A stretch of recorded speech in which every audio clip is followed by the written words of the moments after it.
歡迎大家嚟臨協恩中學舉辦嘅第7屆聯校小學辯論邀請賽 D 組初賽。首先，我哋好榮幸能夠邀請到3位評判喺百忙中抽空擔任評判嘅工作，佢哋分別係協恩中學中文辯論隊教練何冠霖老師、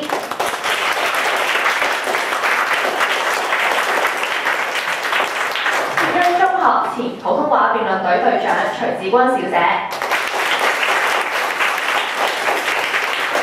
愛德會沙倫學校黃偉傑老師。今日對賽嘅學校分別為正方嘅聖公會鳳基千禧小學、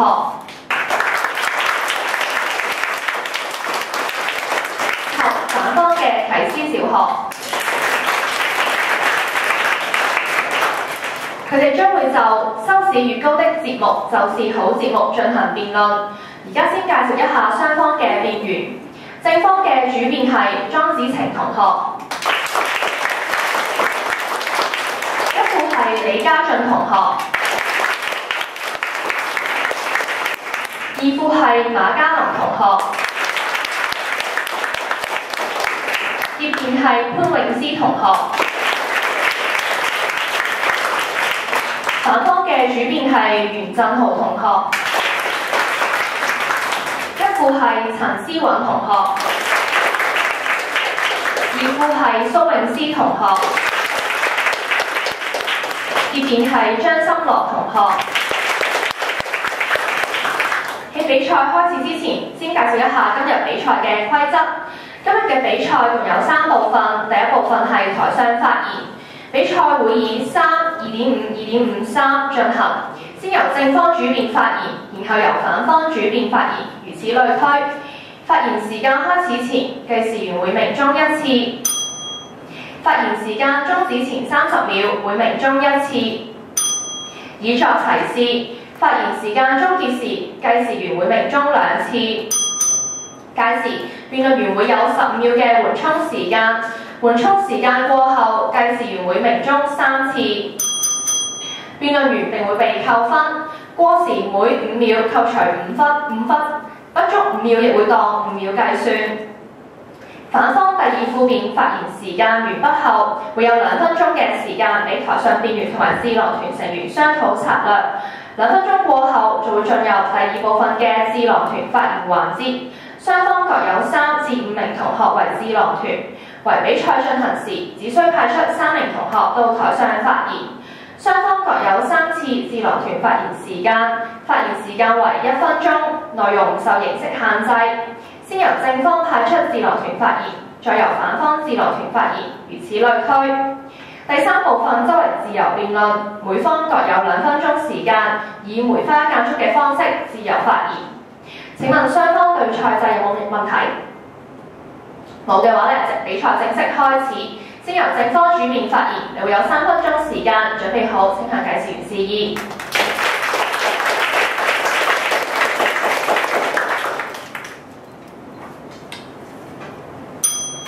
主席、評判在座各位大家好，今日嘅辯題係收視越高嘅節目就係好節目。首先請容許我為辯題嘅字眼作出界定。收視即係收視率，係指喺某一個時段收看某個電視節目觀眾人數佔總人群嘅比重。收視越高嘅節目，簡單而言，只係喺普遍而言收視較好電視節目，呢個係一個相對嘅概念，對高係冇一個清晰或者比較直白嘅界限。一直以嚟，收視率調查係一個好重要嘅機制，提供數量化、有系統、客觀同埋長期嘅收視數據，反映出觀眾對節目嘅反應。今日衡量辯題嘅準則係要睇下呢個長久以嚟使用收視率機制可唔可以客觀咁樣去反映電視節目嘅好壞。我方正立辯題基於3點：一、好嘅定義係因人而異，節目必須以同一平台去比較。電視節目有好多種，難以一概而論或者有一定嘅標準。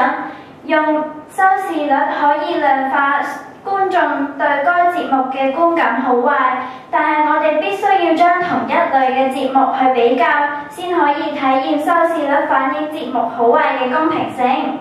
香港中文大大學新聞與傳播學院教授蘇日基先生表示，在同一節目類型中，欣賞指數同埋收視率係正關係嘅。換言之，收視越高嘅節目就係好節目。節目品質可以由集體智慧去反映。一般而言，質素好嘅節目先會吸引到觀眾去睇，推高收視，所以收視越高嘅節目就係好節目。大眾市民有集體智慧去自行判別節目嘅品質，選擇適合自己覺得係好嘅節目。再者，節目嘅品質，我哋有廣管局監察同埋指引，就好似家長見到 PG 家長指引，就應該唔會俾小朋友睇或者會從旁指導。由此可見，集體智慧係一個最客觀嘅角度去標準去衡量好節目。收視可以體驗電視節目嘅本質。睇電視係一種娛樂，每個人都會選擇自己中意睇嘅電視節目。電視嘅收視率高，代表節目受歡迎、大眾化，是觀眾所中意睇。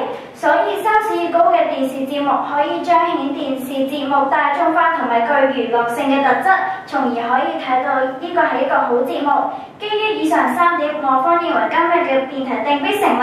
最後，我想問有方同學一個問題，請問有方同學同唔同意集體智慧可以最客觀咁樣去反映節目嘅質素？多謝大家。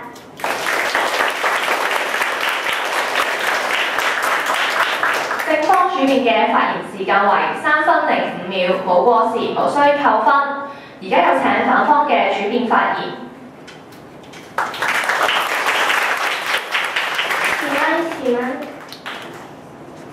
前文。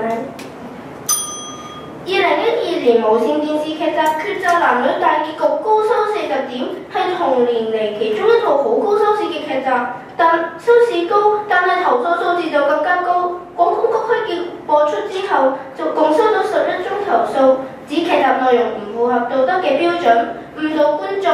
咁究竟有方同學認為《抉擇男女》又係咪好嘅節目呢？主席、評判、在座各位大家好。聽完有方同學所講，可能大家都會覺得多人睇就會等於節目好。不過好節目嘅定義又點知咁狹窄呢？根據香港電台主辦嘅電視節目欣賞調查準則，一個高水平嘅電視節目應該喺教育、資訊同埋娛樂各方面係得到好好嘅效果，並且具呢個嘅社會意義。因此將好節目同多人睇畫上等號並唔合理。今日我方衡量辯題嘅準則，正在於睇下收視係咪可以反映到一個好節目所應有嘅條件。我方反對今日嘅辯題，基於以下2點。第一，收視指數太單一，評定質素唔可能。正如有方同學都知道，收視其實只係反映到某一個節目喺某一個時段嘅收看人數。至於該節目嘅質素、教育定義、資訊有幾多、娛樂性等等嘅資料，全部都係欠奉嘅。正如香港中文大學新聞同埋傳播學院教授蘇若基所講，收視調查唔可以了解觀眾對節目嘅評價，究竟佢哋係睇完再想睇啊，抑或係一面睇一面鬧呢？根本無法得知。同時有一啲電視台為咗追求收視率，就喺訂定節目嘅時候，只係考慮收視人數有幾多，於是就忽略咗節目嘅品質同埋創意。無線電視劇集就正係一個好好嘅例子。為咗符合大眾口味，每一套連續劇幾乎都係同愛情有關嘅。為求收視有保證，節目質素卻置之不理，因此單一標準嘅收視率唔可以客觀反映節目嘅質素。第二，收視指數亦影響收視高成為假象。市民鍾唔鍾意睇電視節目同收視率就當然有關係啦，但其實收視率就更加受其他唔同嘅因素影響，例如明星效應、慣性收視等等。先講下明星效應啦，每一套連續劇嘅劇情好單一，但係收視永遠都有保證，因為觀眾志在喺度睇明星，就唔係喺度欣賞劇情。唔通呢啲節目又係好節目？當收視指只不過係一個假象。基於以上各點，我方反對今日嘅辯題，多謝各位。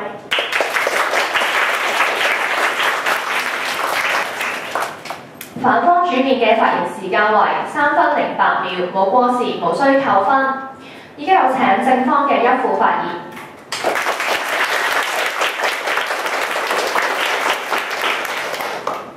是咪？主席、評判、在座各位大家好。喺開始前，我想先問有方同學會唔會睇一啲你唔中意睇嘅節目呢？亦都係開始之前，我想先問大家一個問題：如果有2個小朋友，一個好受歡迎，好多小朋友同佢玩，而另一個小朋友就平平無奇，連老師都唔理佢，俾3秒時間大家諗一諗，邊個係一個好嘅小朋友？1、2、3，相信大家都會諗第一個小朋友係一個好人。小朋友可以比喻為節目。收視高嘅節目一般都俾大家定為係一個好嘅節目。我哋唔否認唔受歡迎嘅小朋友都係一個好嘅小朋友，但我知道受歡迎嘅小朋友一定係一個好嘅人。原因好簡單，佢哋中意啊嘛。無可否認，有一啲收視唔高嘅節目都係好節目，值得收睇。但試諗下，每一晚放咗學翻到屋企，原本想休息一下，唔知一打開電視，望住一個副教性嘅鏗鏘集，你嘅心情會點？1日可以，2日都可以，甚至1星期都可以，2個星期、3個星期、1個月。有方同學每個人都需要放鬆心情，大家無非都係得閒嗰陣，偶爾睇下電視，輕鬆一下，共聚天倫。每個人睇電視嘅目的都唔同，但反映咗市民傾向睇有啲劇情性同埋趣味性嘅節目，彰顯咗電視節目係供人消遣娛樂嘅特質，而多人揀符合口味，就係一個好節目。今時今日嘅高收視嘅節目真係好差咩？喺1996年11月首播嘅《西遊記》，喺2000年、2003年、2012年喺翡翠台重播，呢套劇收視曾經創下44點嘅高收視。套戲收視咁高，有方同學認為點解佢收視率會咁高，到而家仍然流行呢？仲有啊，觀眾覺得好睇就會睇㗎嘛。有方同學，觀眾對劇集嘅好壞係有道德嘅判斷，唔通有方同學唔同意咩？覺得黃金時段同埋普通時段嘅收視差距，黃金時段點解會特別高？因為黃金時段嘅質素係有保證嘅。我搞個比喻啊，例如有一個人喺全球性嘅表演節目入面擔任嘉賓，好自然咁，佢就會使出渾身解數嚟表演，就好似電視節目一樣。電視台一定會將最好最有質素嘅節目攞出嚟。如果啲節目唔好嘅話，全港800萬人嘅觀眾又點會睇呢？我想問有方同學，你同唔同意呢？如果唔同意，請有方同學詳細咁解釋。多謝大家。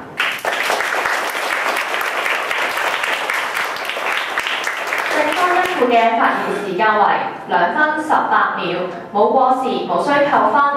依家有請反方嘅一副發言。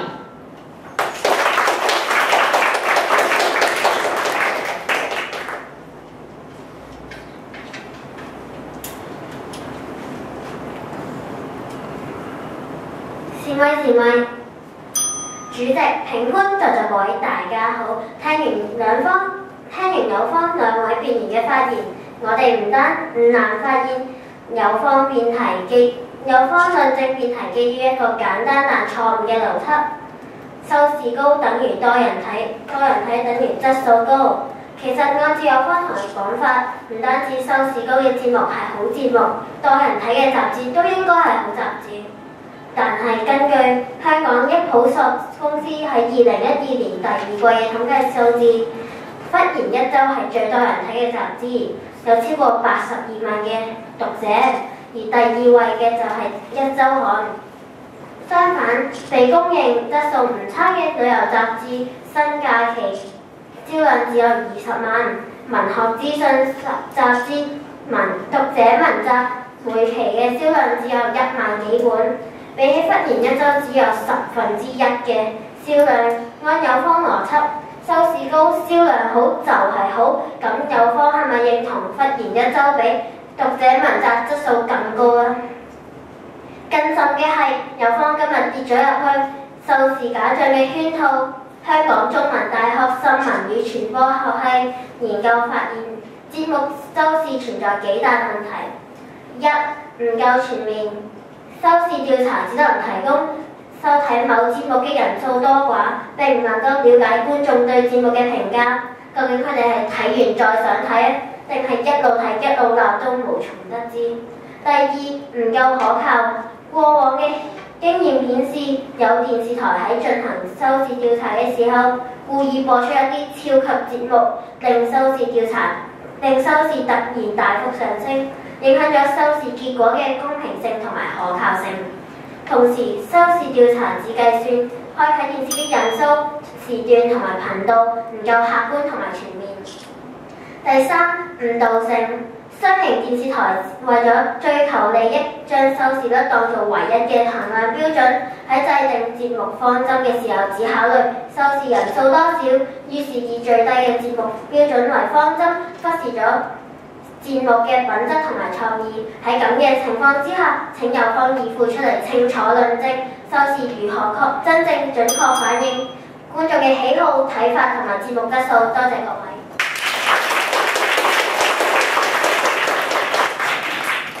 反方一副嘅發言時間為2分34秒，冇過時，無需扣分。依家有請正方嘅義父發言。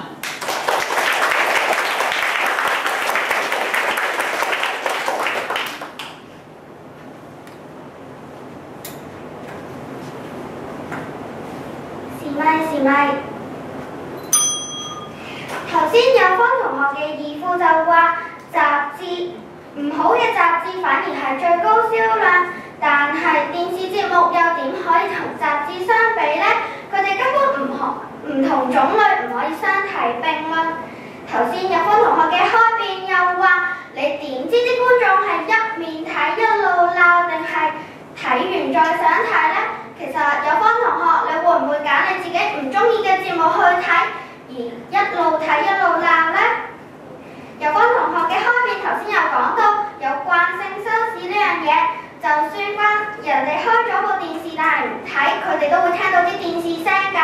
咁佢哋都會，譬如一個家庭主婦為例啊，佢都唔會開跑馬嚟聽㗎嘛。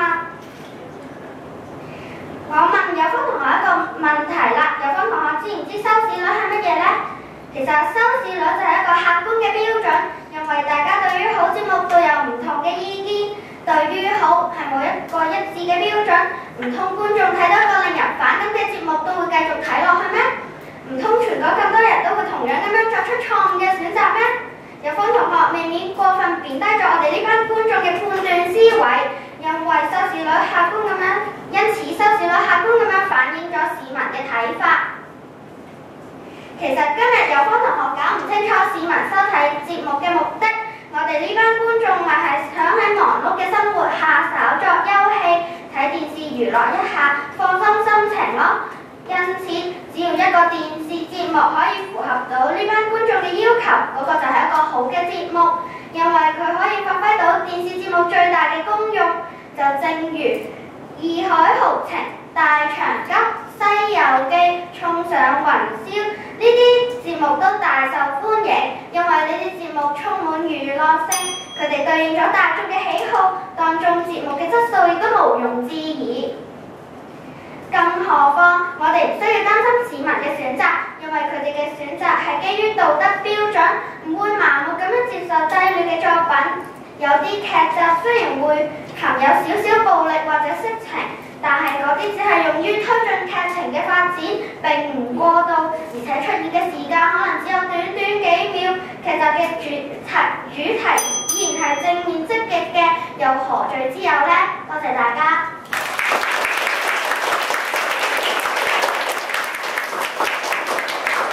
正方義父嘅發言時間為2分34秒，冇過時，無需扣分。而家有請反方義父發言。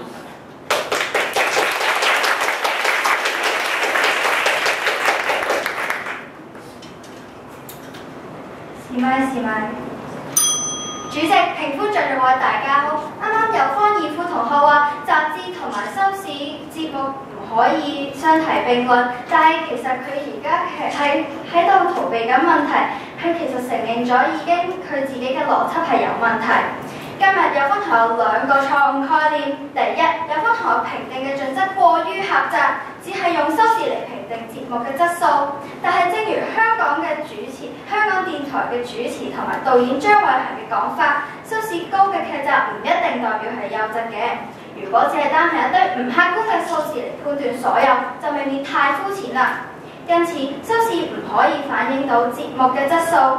我方明白，有方同學覺得一個好節目得到觀眾嘅認同係好重要嘅。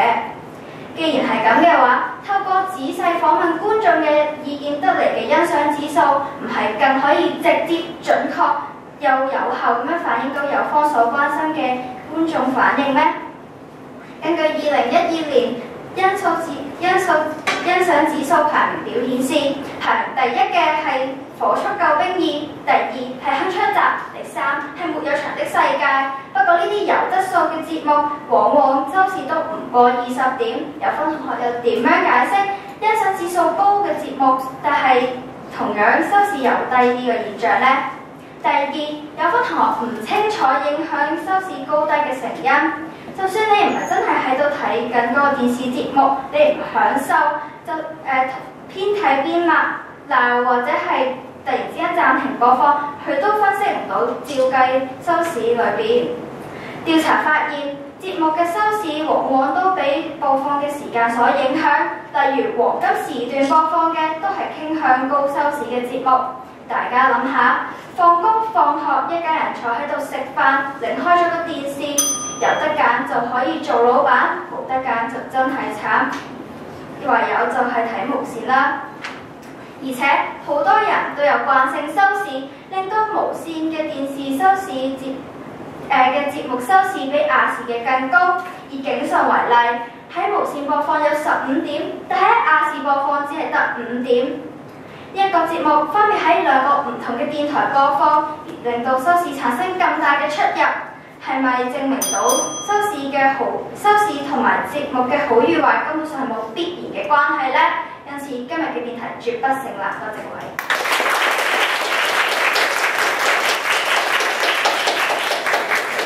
反方議父嘅發言時間為2分39秒，冇過時，無需扣分。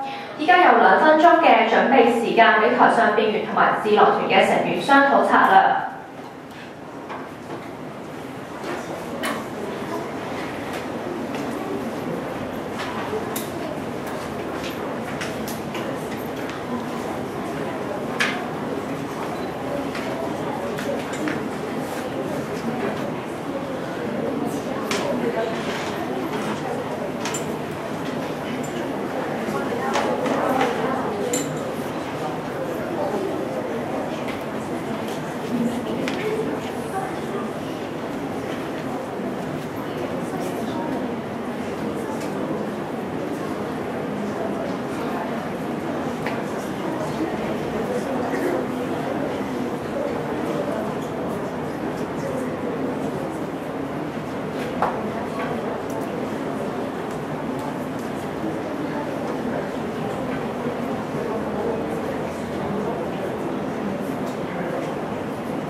準備時間結束，而家進入第2部分嘅智囊團發言環節，雙方將會接受3次嘅發言，每次發言限時為1分鐘，作答時間結束前30秒，計時員會鳴鐘1次，以作提示。而家有請正方第1位嘅智囊團同學發言。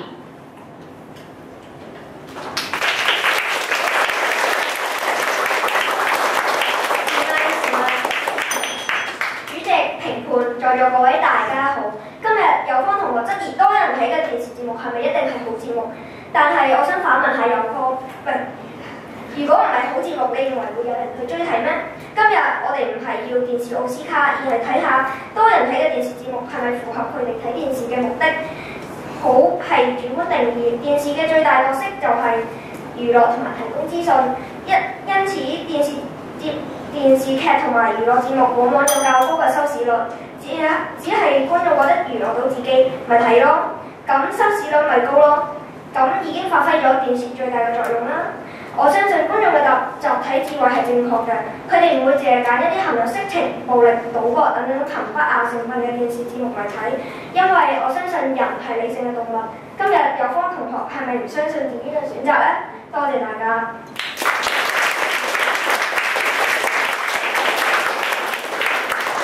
依家有請反方第一位嘅智囊團同學發言。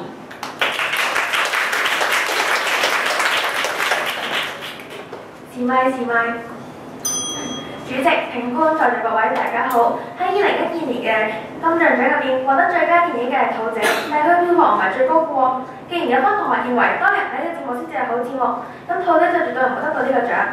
另外喺奧斯卡金像獎入邊嘅最佳電影得主《阿我穿任務》嘅票房亦都唔係最高，但係佢就獲得咗最佳電影。知道有班同學嘅論點，係咪認為呢個係評審嘅錯誤呢？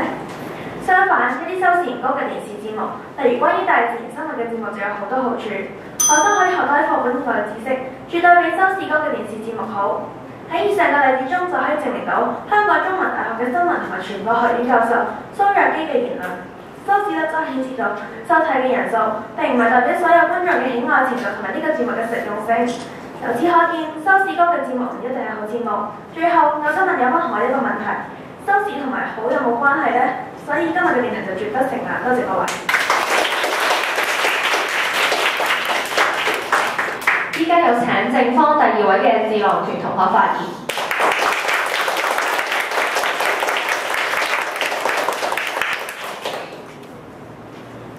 各位評判主席、各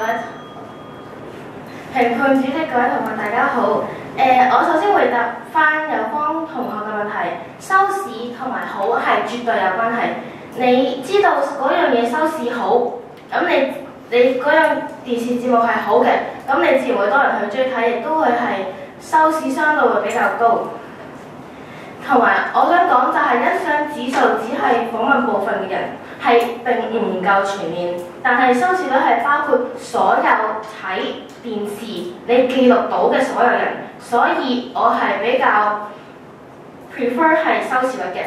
同埋我想問有方同學，你哋有冇實質證據表示觀眾係咪真係對節目唔滿意呢？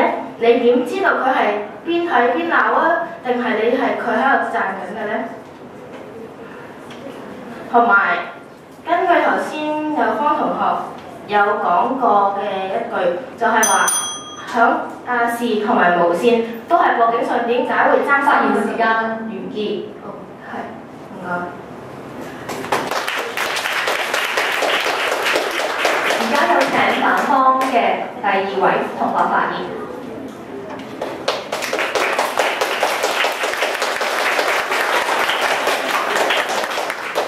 試咪。主席、評判、在座各位大家好。評為一個節目嘅好與壞嘅指標，除咗收視率之外，仲有一個指標叫做電視欣賞指數。現代都市工作生活節奏快，工作同埋壓力比較大，所以翻屋企之後中意睇一啲娛樂性同埋輕鬆嘅節目，就譬如《福祿壽》、《獎門人》等搞笑啲節目，收視率就會相對好。相反，質量好嘅有政治性又有教導性嘅節目就唔一定收視高啦。反觀電視欣賞指數更能準確反映一個節目嘅好壞。通常一啲高收視嘅節目，好多時候都入唔到10大欣賞指數嘅。美味廚房、獎門人等擁有高收視率嘅節目，一啲資訊性嘅節目，例如鏗鏘集、新聞透視嘅欣賞指數高，但係佢哋嘅收視率卻較低。咁有方同學係咪認為鏗鏘集、新聞透視係好節目？唔係好節目？多謝大家。而家有請正方嘅第3位智囊團同學發言。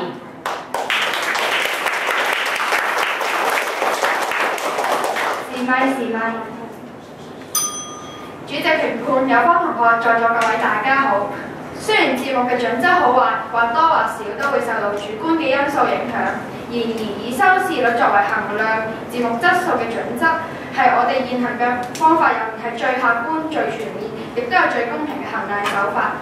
今日有方同學不停咁話，好嘅節目未必有高嘅收視，然而我哋係可以去轉一個角度去睇嘅。一個唔好嘅節目呢，就點去吸引一大班觀眾去睇呢？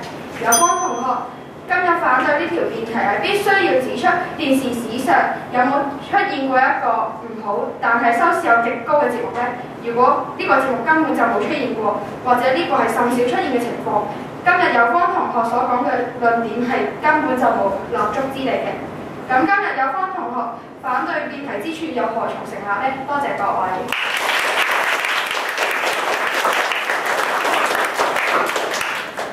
而家有請反方第3位智囊團同學發言。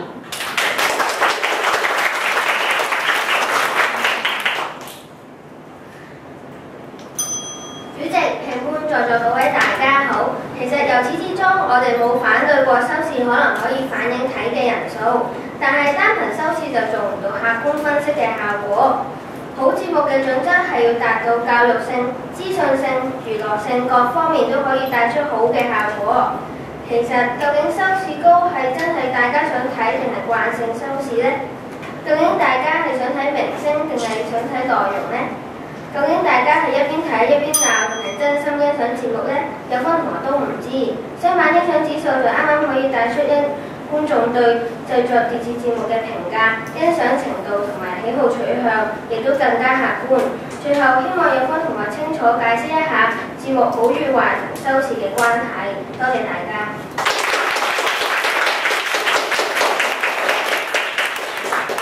智囊團發言嘅環節結束，而家進入第3部分嘅自由辯論環節，雙方各有2分鐘嘅時間，喺發言時間完結前30秒，計時員會鳴鐘1次，以作提示。發言時間完結時將會鳴鐘2次，屆時該方辯員必須停止發言，由另一方嘅辯員用盡餘下嘅發言時間。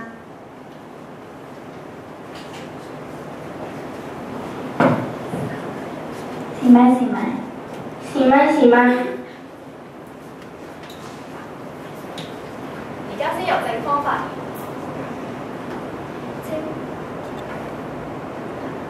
請問有方同學，你會唔會睇一啲唔好嘅節目呢？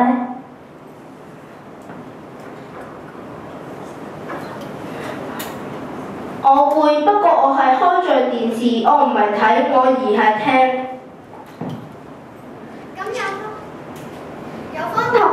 有方同學，咁你即係承認咗你會睇一啲唔好嘅電視節目啦。但係相信我哋在座咁多位都唔會好似你咁咯。收視只係代表我哋開睇電視嘅人數，唔代表我哋有冇睇。有方同學，請問你覺得你作為觀眾嘅話，所揀嘅節目算唔算係好節目呢？咁我想請問有方同學，如果收視淨係計算開電視而睇唔到，觀眾係咪欣賞都睇唔到？係咪睇緊睇唔到？算唔算叫客觀呢？咁請問有方同學可以用乜嘢代替收視率呢？欣賞指數可以代替收視率。但係欣賞指數並唔全面，欣賞指數只係做一個抽樣式嘅調查。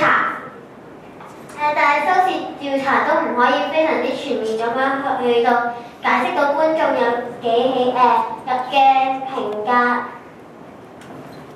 有方同學，你所講嘅即係慣性收視啦，但有方同學可唔可以提出慣性收視係佔咗呢個百分率係幾多咧？我哋冇實際嘅數字，但係我哋顯示到警訊喺無線係15點，但係喺亞視只係得5點。唔通有方同學覺得嘅同一個節目同一個編輯會喺唔同嘅電台播放，係因為佢嘅質素而影響咩？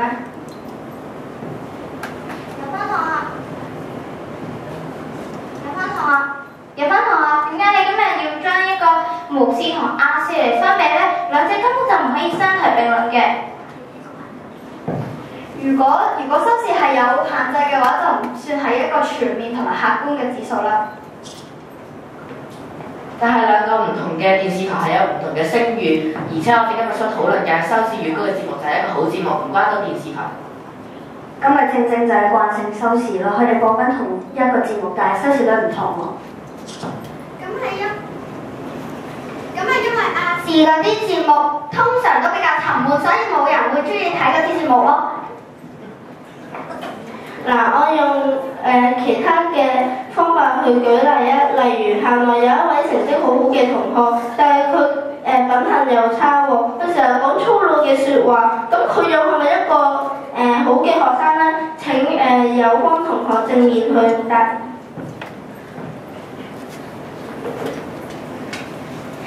我哋唔知佢係咪一個好嘅學生咯。所以從此就證明，如果你淨係用收視嚟衡量好節目，根本上就唔可以睇到佢係咪好節目咯。但係我想問有方同學，你會唔會睇一啲唔好嘅節目呢？你未睇嗰個節目，又點會知佢好定係唔好呢？有方同學即係證明咗每個唔同嘅人都會收睇唔同嘅節目啦。但係欣賞指數係經過調查，你係好深入咁樣調查，知道觀眾嘅意見，但係收視率只可以流於表面，可以睇到大概嘅人數。咁我想請問有方同學，有方同學，其實你今日拆解題目為蘋果好食又有益，等於好食嘅食物全部都係有益。但係有方同學，我哋已經講咗，欣賞指數係唔夠全面嘅。有方同學，你有冇正面回答我方嘅問題？算啦，有方同學，我哋問你一條問題啊！請問有方同學，你會唔會揀？你睇電視嘅目的係為咗啲乜嘢呢？有方同學，有方同請用盡餘下時間。所有觀眾睇電視嘅目的，無非都係想喺百忙之中無非都係想輕鬆一下自己啫。佢哋平時返學或者返工已經夠攰㗎啦，你仲強迫佢哋去睇一啲有資訊性、有價值。多謝大家。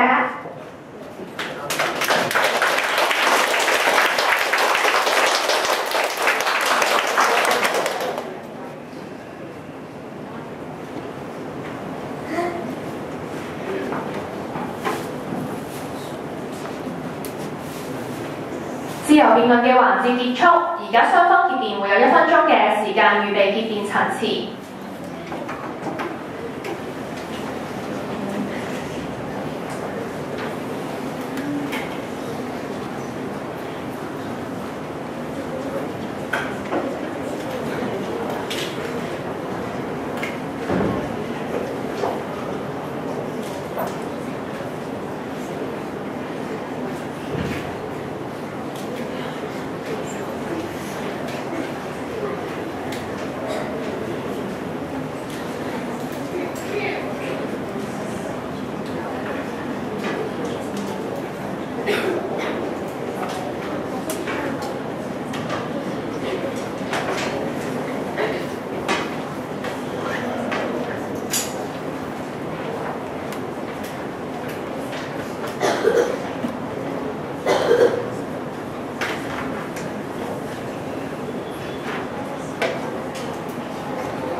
預備時間結束，有請反方結辯發言，會有3分鐘嘅發言時間。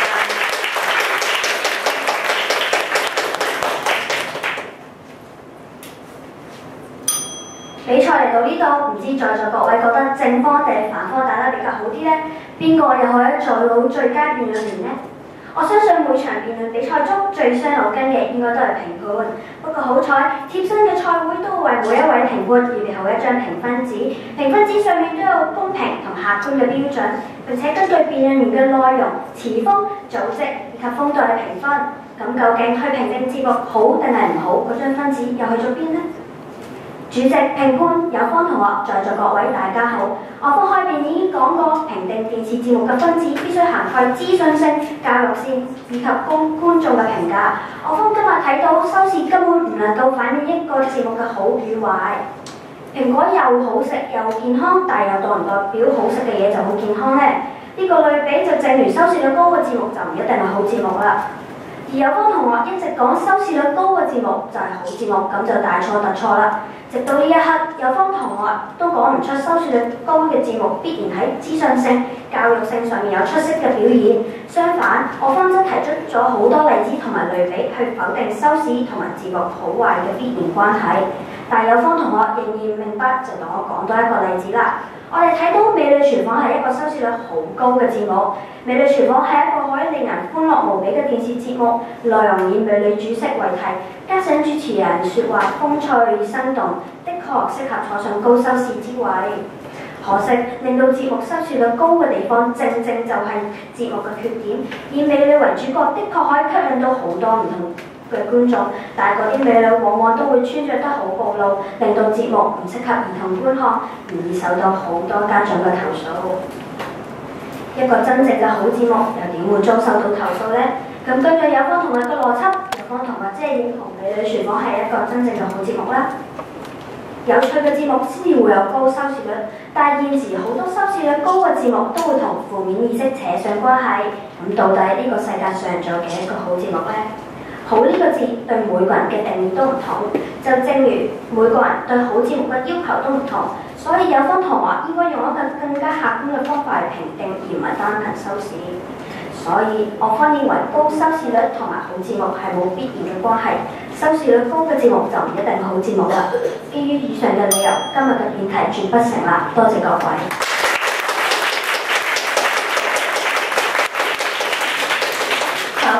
嘅發言時間為2分33秒，冇過時，無需扣分。而家有請正方結辯發言。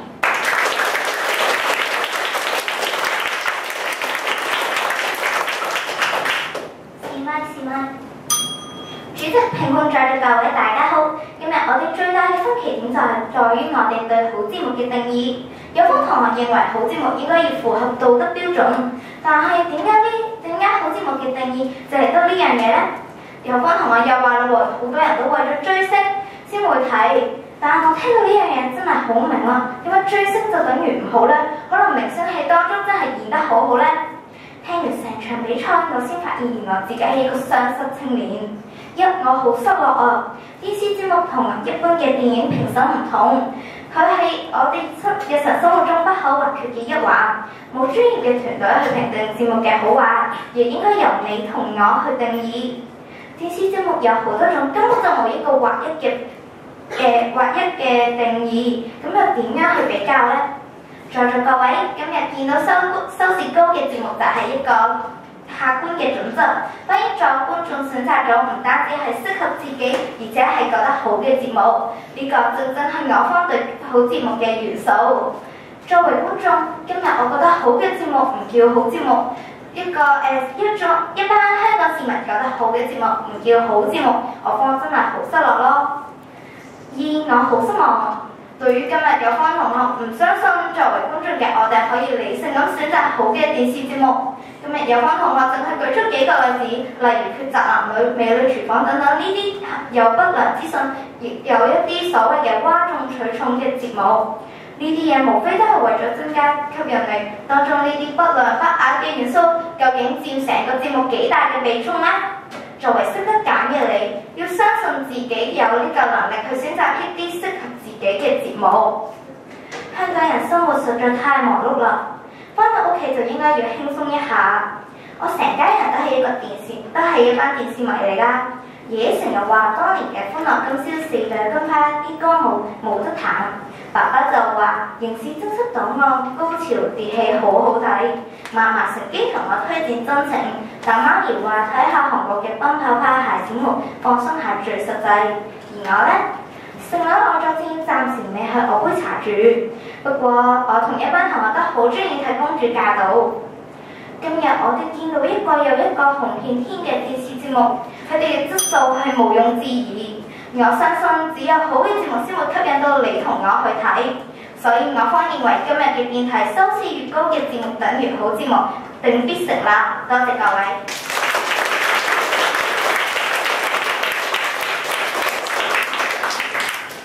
正方結辯嘅發言時間為2分42秒，冇過時，無需扣分。比賽結束，而家有請評判退席商議賽果。其實比較簡單啲。咁我覺得呢一條題目咧，其實我自己幾中意嘅，因為呢一類嘅題目可以係例如今日出電視，聽日可以係票房好的電影就是好電影，咁跟住就係佢哋今日講嘅雜誌啊、暢銷書咁。咁我覺得呢條題目其實我自己最緊要嘅就係、其實處理辯論或者我哋去講辯論咧，今日反方嘅問題就係貪心得滯。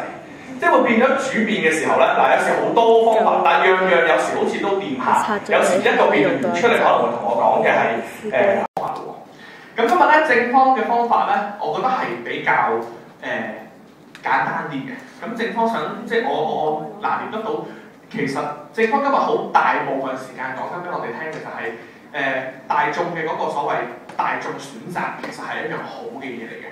咁呢一樣嘢，我覺得都好常見喺呢一條辯題入邊去講。不過反而今日正方就可能喺呢一方面咧，好清楚、好簡單，但係有時可能簡單得滯。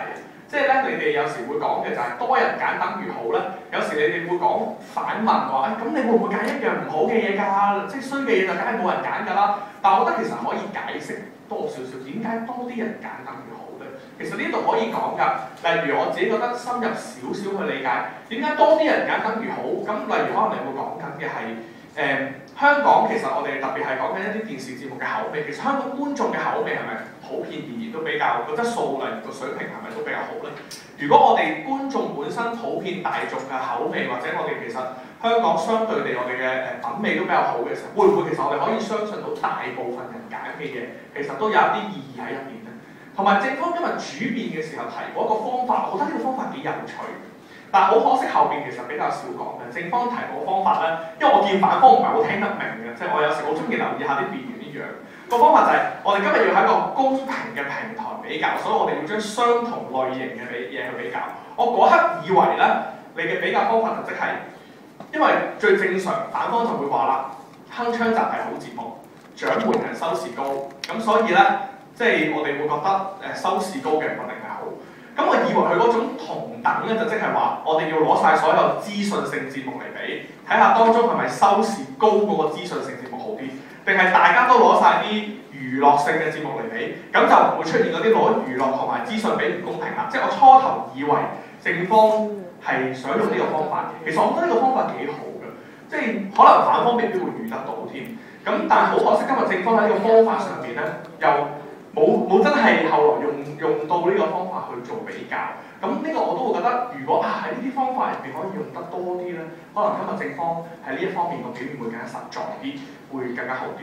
咁相反反方今日咧有好多方法嘅處理呢條題目咧，就可以講有收視高嘅節目，但係唔好嘅節目；又可以講一啲收視低嘅節目係一個好節目；又可以質疑你呢一個方法本身有冇問題，例如收視高本身可能背後涉及慣性收視，涉及明星效應。今日反方嘅問題就係貪心得滯。即係會變咗主辯嘅時候咧，嗱有時好多方法，但樣樣有時好似都掂下。有時一個辯論員出嚟可能會同我講嘅係佢用嘅方式就係數下美女廚房嗰啲唔好嘅，但係另一個又可能出嚟數下鏗鏘集好好嘅。反而有時我就會覺得辯論比賽個焦點有時可能比較模糊啲，即係傾起上嚟嘅時候咧，可能我唔能夠好感受到咁即係個統一性有可能未必會好強。咁有時喺唔同嘅方法，你會唔會揀最好嘅嗰個方法咧？咁如果咁樣咧，可能即係演繹起上嚟嘅時候咧，亦都會比較專業，咁我都會做得好啲。咁亦都今日做咗2場比賽，咁基本上都想讚下其實雙方咧，我都覺得同學嘅表現基本上我都覺得係OK 嘅，不過有時都略嫌緊張啲。其實我覺得咧，辯論比賽放膽啲嚇，即係機會我哋點都有2場嘅，即係聯小同其他比賽唔同就係，我覺得最緊要好玩啲。你見頭先影相嗰刻幾活潑，喺台上個樣係好緊張嘅。例如支咪冇聲，下一次咧我哋好多時候都會意見㗎，即係我哋學校啲器材都叫好啲嘅，即係喺呢個房入邊。有時喺外邊咧，即係基本上係好多時都冇聲。咁就會好似我而家咁啦，放膽啲唔緊要嘅。其實你把聲一定夠晒全間房聽㗎，係咪？咁所以我覺得咧，即係有時呢啲係一啲少少嘅技巧嚟嘅。但係辯論員咧，可能嗰刻就會緊張。但係呢啲少少緊張嘅嘢，例如我頭先講啲表情，即係一聽唔明咧，第一就會拗頭啊嗰啲樣咧。即係我覺得呢一啲咧，其實大家如果可以做得好啲，放膽啲，咁其實我覺得每個同學都好有潛能做得更好嘅。咁希望下場比賽做得更好。OK，咁今日我分享係咁多，多謝大家。電話我要插翻嘴。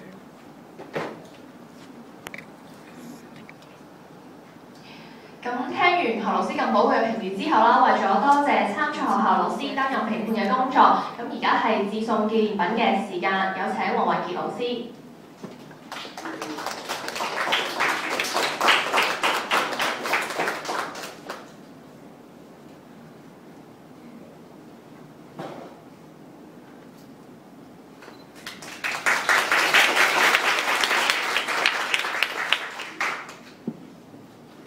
而家係宣佈賽果嘅時間。今場比賽嘅最佳智囊團發言為反方嘅第一次發言嘅吳家穎同學，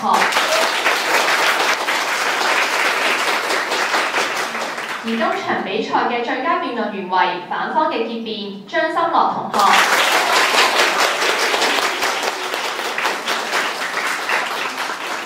今日比賽嘅勝方為反方。恭喜晒得獎嘅同學同埋小學。最後再次多謝3位嘉賓今日抽空擔任評判嘅工作，亦都多謝在座咁多位對協恩中學第7屆聯校小學辯論邀請賽嘅支持。今日嘅比賽圓滿結束，多謝咁多位。